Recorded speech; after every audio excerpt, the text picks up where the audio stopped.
बहुत पुराने वक्तों की बात है। एक छोटे से गांव में एक दर्जी रहता था। वह बहुत गरीब था और एक छोटे से टूटे फूटे मकान में अपने खानदान के साथ जिंदगी गुजारता था। उसके 5 छोटे छोटे बच्चे थे जिनका पेट पालने के लिए वह दिन रात मेहनत करता था। दर्जी बहुत नेक इंसान था और हमेशा मेहनत की कमाई पर यकीन रखता था, मगर उसकी आमदनी बहुत कम थी। दर्जी की रोजाना की कमाई इतनी थोड़ी होती थी कि उससे मुश्किल से एक वक्त का खाना पूरा होता था। उसके पास इतने पैसे नहीं होते थे कि वह अपने बच्चों के लिए नए कपड़े या अच्छी चीजें खरीद सके। उसकी बीवी भी घर के कामों में उसका हाथ बटाती थी, मगर गरीबी ने उनका पीछा नहीं छोड़ा था। वह अक्सर रातों को भूखे पेट सो जाते थे, फिर भी अल्लाह का शुक्र अदा करते थे। अपने बच्चों की भूख मिटाने और कुछ ज्यादा पैसे कमाने के लिए दर्जी एक मुश्किल सफर पर जाया करता था। वह दूर दराज के देहातों में जाता था, जहां से उसे सस्ता कपड़ा मिल जाता था। वह उन सस्ते कपड़ों को खरीद कर अपने घर लाता, फिर उन्हें बड़ी मेहनत से सीता और बाजार में जाकर बेच देता। यह सफर बहुत थका देने वाला होता था, लेकिन वह अपने बच्चों की खातिर सब कुछ बर्दाश्त करता था। एक दिन की बात है, दर्जी अपना काम खत्म करके वापस घर आ रहा था। वह सहरा के रास्ते से गुजर रहा था और सूरज ढलने वाला था। उसका जिस्म थकान से चूर था और उसे सख्त प्यास लगी हुई थी। अभी वह रास्ते में ही था कि अचानक उसे कुछ खतरनाक आवाजें सुनाई दीं। उसने मुड़कर देखा तो भूखे भेड़ियों का एक घोल उसकी तरफ तेजी से बढ़ रहा था। भेड़ियों को अपनी तरफ आते देखकर दर्जी बहुत खौफजदा हो गया। उसने इधर उधर देखा कि कोई ऐसी जगह मिल जाए जहां वह छिपकर अपनी जान बचा सके। उसे करीब ही एक पहाड़ के दामन में एक बड़ा और गहरा गाड़ नजर आया। वह अपनी पूरी ताकत लगाकर उस गाड़ की तरफ भागा। भेड़िए उसके बिल्कुल करीब पहुंच चुके थे, लेकिन दर्जी वक्त पर गाड़ के अंदर दाखिल होने में कामयाब हो गया। जैसे ही दर्जी गाड़ के अंदर पहुंचा, उसने सुकून की सांस ली, मगर अचानक उसे घर की गहराई से कुछ अजीब व गरीब आवाजें आती सुनाई दी। ऐसा लग रहा था जैसे कोई आपस में बातें कर रहा हो। दर्जी ने सोचा कि शायद यहाँ कोई डाकू छिपे हुए हैं। वह बड़ी एहतियात और खामोशी के साथ आवाजों की समत बढ़ने लगा, ताकि जान सके कि अंदर आखिर कौन मौजूद है। जब वह थोड़ा और करीब गया तो उसने देखा कि वहां इंसान नहीं, बल्कि 2 जिन बैठे बातें कर रहे थे। ये देखकर दर्जी के हाथ पांव ठंडे पड़ गए, लेकिन उसने हिम्मत नहीं हारी और एक पत्थर के पीछे छिपकर उनकी बातें सुनने लगा। एक जिन दूसरे से कह रहा था, क्या तुम्हें हमारे बादशाह के उस पुराने खजाने के बारे में मालूम है? वो इतना बड़ा खजाना है कि कोई इंसान उसे कभी नहीं देख सकता। दूसरे जिन ने हैरानी से पूछा, आखिर इंसान उस खजाने तक क्यों नहीं पहुंच सकते? पहले जिन ने जवाब दिया, इसीलिए कि वह खजाना जादुई है और उसे देखने के लिए जिन्हों के बादशाह का खास लिबास और अंगूठी पहनना जरूरी है। उस लिबास और अंगूठी के बिना वह खजाना किसी को नजर नहीं आता। लेकिन अफसोस कि वे चीजें अब यहाँ नहीं हैं, बल्कि वे तो एक इंसानी बादशाह के पास महल में मौजूद हैं। जिन ने आगे बताया कि वह जादुई लिबास और अंगूठी एक व्यापारी को इत्तेफाक से मिल गए थे, जिसने उन्हें आम सी सजावट की चीज समझकर बादशाह को तोहफे में दे दिया। अब वह लिबास महल की एक दीवार पर ठगा हुआ है और अंगूठी बादशाह खुद पहनता है। जिन्हों में से कोई भी इन चीजों के पास नहीं जा सकता, क्योंकि उन पर एक बहुत ताकतवर जादुई पहरा लगा हुआ है जिसे कोई जिन नहीं तोड़ सकता। दर्जी यह सारी बातें बड़े ध्यान से सुन रहा था और उसका दिमाग तेजी से काम करने लगा। उसे एहसास हुआ कि यह उसकी जिंदगी बदलने का एक सुनहरा मौका हो सकता है। जिन ने यह भी बताया कि बादशाह का इकलौता बेटा बहुत बीमार है और उसका इलाज एक खास जादुई बोतल में कैद जिनके पास है। दर्जी ने पक्का इरादा कर लिया कि वह उस बोतल को ढूंढेगा और अपने बच्चों की तकदीर बदलेगा। गाड़ में छिपे दर्जी ने जब जिन्हों की सारी बातें सुन ली तो उसके दिल में एक उम्मीद पैदा हुई। उसे मालूम हो चुका था कि जादुई बोतल कहाँ मिल सकती है। जिन ने बताया था कि वह बोतल समुद्र के किनारे एक अकेले सफेद दरख्त के पास पानी में छिपी हुई है। दर्जी ने सोचा कि अगर वह उस बोतल को हासिल कर ले तो वह न सिर्फ शहजादे का इलाज कर सकेगा, बल्कि अपनी गरीबी भी खत्म कर सकेगा। जैसे ही दोनों जिन गाड़ से रुखसत हुए, दर्जी खामोशी से बाहर निकला। वह सीधे बाजार गया और अपनी जमा पूंजी से मछलियां पकड़ने वाला एक बड़ा जाल खरीदा। अब उसका रुख उस समुद्र की तरफ था जिसका जिक्र उन्होंने किया था। रास्ता लंबा और कठिन था, लेकिन अपने बच्चों के बेहतर भविष्य का ख्वाब उसे हिम्मत दे रहा था। वह थकान की परवाह किए बिना लगातार चलता रहा ताकि मंजिल तक पहुंच सके। काफी देर चलने के बाद वह समुद्र के साहिल पर पहुंच गया। वहां की रेत चांदी की तरह चमक रही थी, मगर दर्जी की नजरें सिर्फ उस सफेद दरख्त को ढूंढ रही थीं। आखिरकार उसे वह अकेला सफेद दरख्त नजर आ गया जो साहिल के बिल्कुल करीब खड़ा था। दर्जी ने अल्लाह का नाम लिया और अपना जाल समुद्र की लहरों में फेंक दिया। पहली कुछ कोशिशों में दर्जी के जाल में सिर्फ मछलियां और घास फूसी आई। वह थोड़ा मायूस हुआ, लेकिन उसने हार नहीं मानी। वह बार बार जाल डालता रहा, सूरज डूबने वाला था कि अचानक उसे महसूस हुआ कि जाल बहुत भारी हो गया है। उसने पूरी ताकत लगाकर जाल को खींचा। जब जाल बाहर आया तो उसमें कई और सीपियों से भरी हुई एक पुरानी बोतल मौजूद थी। दर्जी का दिल तेजी से धड़कने लगा। उसने कांपते हाथों से बोतल को साफ किया और ढक्कन खोल दिया। जैसे ही ढक्कन खुला, बोतल में से स्याह धुएं का एक बहुत बड़ा बादल निकला। देखते ही देखते वह धुआं एक डरावने और बहुत बड़े जिन्न की शक्ल में बदल गया। उसकी आंखें आग के अंगारों की तरह दहक रही थीं और उसका कद बहुत ऊंचा था। दर्जी उसे देखकर बुरी तरह डर गया। वह जिन्न जोर से हंसा और गरजदार आवाज में बोला कि ए इंसान, तूने मुझे कैद से आजाद किया है, इसलिए मैं तेरी सिर्फ एक ख्वाहिश पूरी करूंगा, लेकिन उसके बाद तुझे मार डालूंगा। यह सुनकर दर्जी के पैरों तले जमीन निकल गई और उसने कांपती आवाज में इंसाफ की बात कही।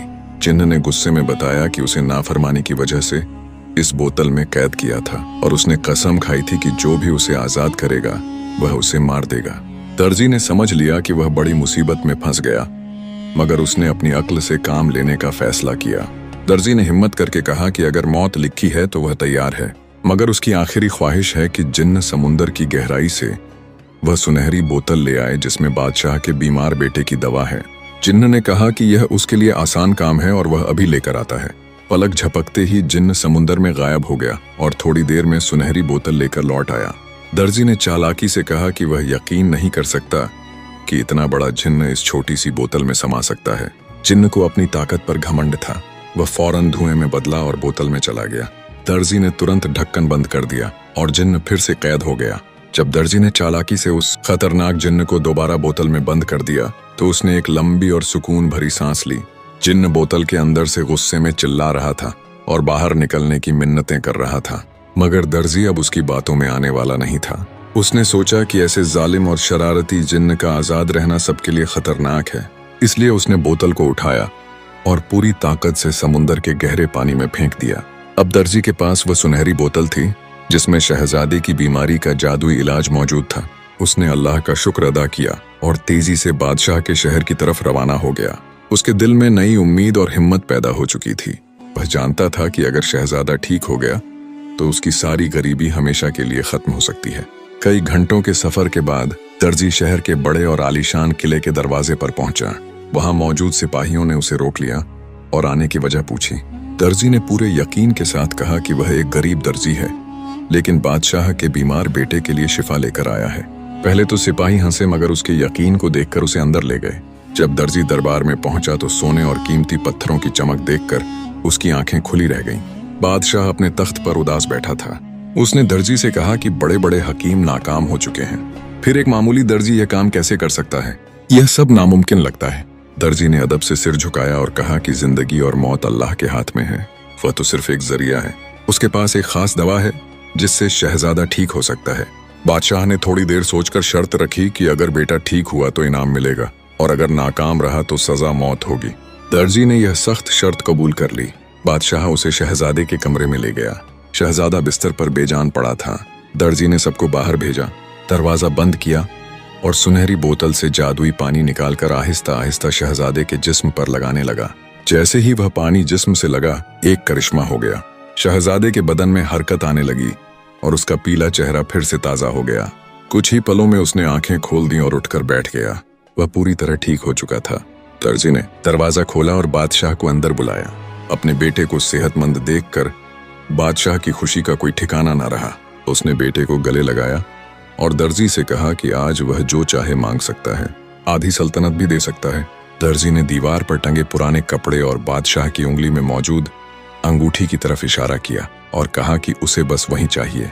बादशाह हैरान रह गया कि किसी ने सोना चांदी छोड़कर ऐसी मामूली चीजें मांगी। उसने मुस्कुराकर वह कपड़ा उतार दिया और अपनी अंगूठी भी दर्जी को दे दी। साथ ही उसके थैले को सोने के सिक्कों से भर दिया ताकि वह आराम की जिंदगी गुजार सके। दर्जी ने अंगूठी पहन ली और जादुई कपड़ा अपने पास रख लिया। उसने बादशाह का शुक्रिया अदा किया और महल से बाहर निकल आया। उसका दिल खुशी से भरा हुआ था। उसे याद था कि यही कपड़ा और अंगूठी जिन्हों के खजाने की असली चाबी है और अब उसकी मंजिल उस महान खजाने तक पहुंचना थी। जब दर्जी बादशाह के महल से निकला तो उसके कदम जमीन पर नहीं टिक रहे थे। उसके पास अब बहुत सारा सोना, चांदी और वह दो खास चीजें थीं जिनका राज सिर्फ वही जानता था। उसने जल्दी जल्दी अपने गांव का रास्ता लिया क्योंकि वह अपने घर वालों को यह खुशखबरी सुनाने के लिए बेकरार था। जब वह अपने छोटे से घर के करीब पहुंचा तो उसने अपने बच्चों को बाहर खेलते देखा। भूख और कमजोरी की वजह से वे मुरझाए हुए लग रहे थे। जैसे ही बच्चों ने अपने वालिद को देखा, वे दौड़कर उनसे लिपट गए। दर्जी की आंखों में आंसू आ गए जब उसने अपनी बीवी को दरवाजे पर खड़े उम्मीद भरी नजरों से उसकी तरफ देखते हुए पाया। दर्जी घर के अंदर गया और अपना थैला मेज पर उलट दिया। जैसे ही सोने के सिक्के और जवाहरात बाहर गिरे, पूरा कमरा उनकी चमक से रोशन हो गया। उसकी बीवी और बच्चे यह मंजर देखकर हैरान रह गए। बीवी ने पूछा कि यह सब कहां से आया, तो दर्जी ने मुस्कुराकर अपनी पूरी कहानी सुनाई और इसे अल्लाह का फजल बताया। उसने बीवी को कुछ सोने के सिक्के दिए और कहा कि बाजार जाकर बेहतरीन खाना, फल और बच्चों के लिए नए कपड़े ले आए। बीवी खुशी खुशी बाजार गई और थोड़ी ही देर में घर दस्तरखान से भर गया। बच्चों ने जी भरकर खाना खाया और कई सालों बाद उस घर में सुकून की नींद आई। सबके सो जाने के बाद दर्जी खामोशी से उठा और अपनी पुरानी सिलाई मशीन के पास बैठ गया। उसने वह जादुई कपड़ा निकाला जो वह महल से लाया था। देखने में वह आम था, लेकिन चांदनी में सितारों की तरह चमक रहा था। दर्जी ने सोचा कि अगर इसे पहनकर ही खजाना मिल सकता है तो इससे एक खूबसूरत आबा बना। उसने पूरी महारत से उस जादुई कपड़े को काटा और सीना शुरू किया। वह सारी रात काम करता रहा और उसे महसूस हुआ जैसे कपड़ा खुद उसके हाथों में ढल रहा हो। सूरज निकलने से पहले उसने एक बेहद नफीस और शाही आबा तैयार कर ली, जैसी शायद किसी बादशाह के पास भी ना हो। अब बारी अंगूठी की थी। दर्जी ने वह जादुई अंगूठी अपनी उंगली में पहन ली। जैसे ही अंगूठी पहनी, उसे अपने जिस्म में अजीब सी ताकत महसूस हुई। उसे जिन्हों की बातें याद आई कि इस अंगूठी के बिना खजाने का दरवाजा नहीं खुल सकता। उसने अल्लाह से दुआ की कि वह उसे इस सफर में कामयाबी दे। दर्जी ने जादुई आबा पहनी, आंखें बंद की और अंगूठी पर हाथ रखकर उस जगह का तस्वुर किया जहां जिन्हों के बादशाह का खजाना छुपा था। अचानक तेज हवा चली और उसे लगा जैसे वह उड़ रहा हो। कुछ ही लम्हों में जब उसने आंखें खोली तो वह एक बहुत बड़े पहाड़ के अंदर एक वसीय मैदान में खड़ा था। वह जिन्हों की दुनिया थी। बड़े बड़े जिन पहरा दे रहे थे, जिन्हों के हाथों में आग के नेजे थे। मगर दर्जी को किसी ने नहीं देखा क्योंकि जादुई अब्बा उसे छुपाए हुए थी। वह खामोशी से उनके बीच से गुजरने लगा और उसका दिल जोर जोर से धड़क रहा था। चलते चलते वह एक बहुत बड़े सुनहरे दरवाजे के सामने पहुंचा। दरवाजा बेहद ऊंचा था और उस पर कोई ताला नहीं था, बस एक छोटा सा निशान था जो बिल्कुल उसकी अंगूठी जैसा था। दर्जी समझ गया कि यही आखिरी रुकावट है। उसने कांपते हाथों से अंगूठी उस निशान के करीब बढ़ाई ताकि दरवाजा खुल सके।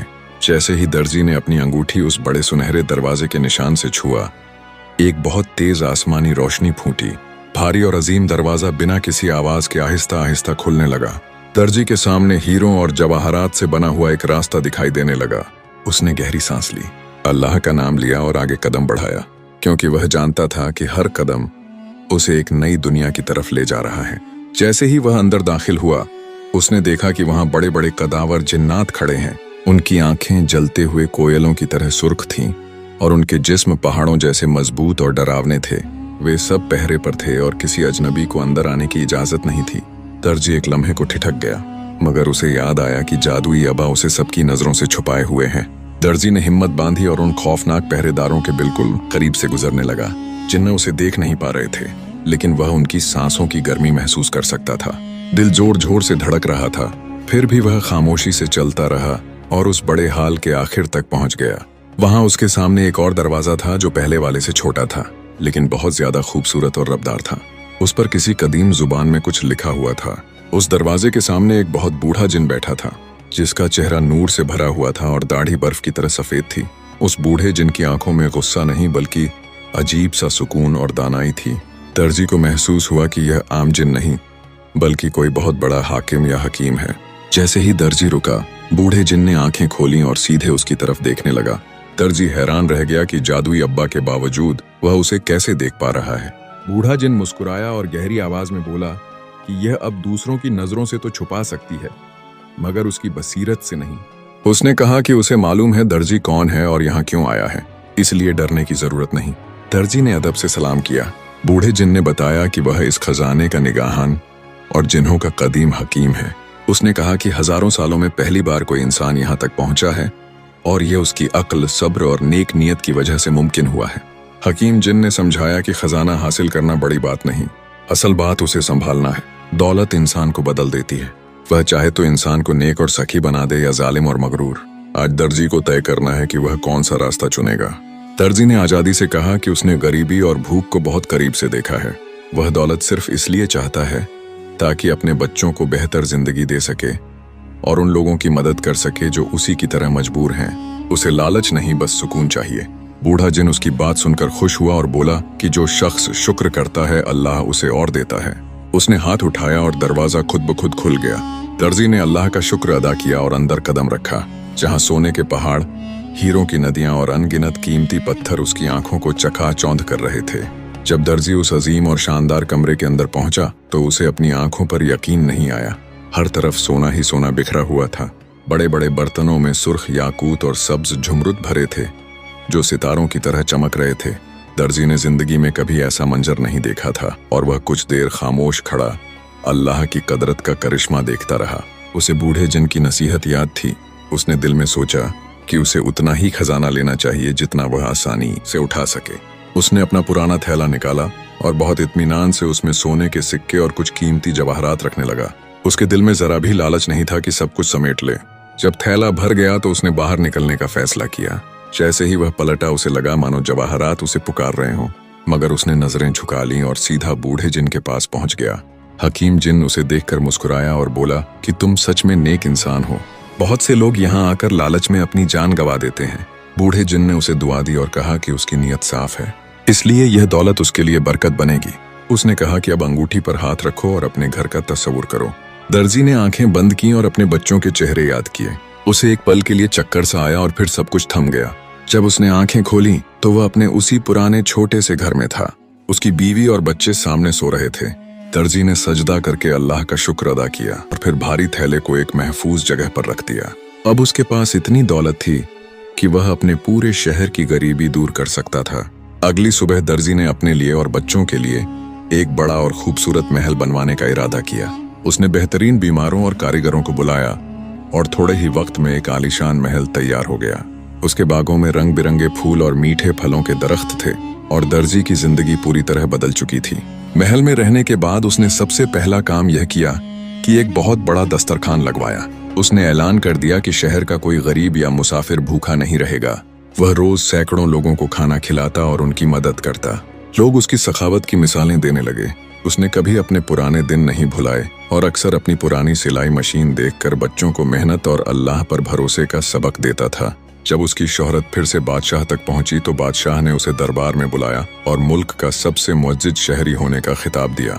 तो प्यारे दोस्तों, इस कहानी से हमें यह सबक मिलता है कि इंसान कितना ही गरीब क्यों ना हो, उसे कभी हिम्मत नहीं हारनी चाहिए।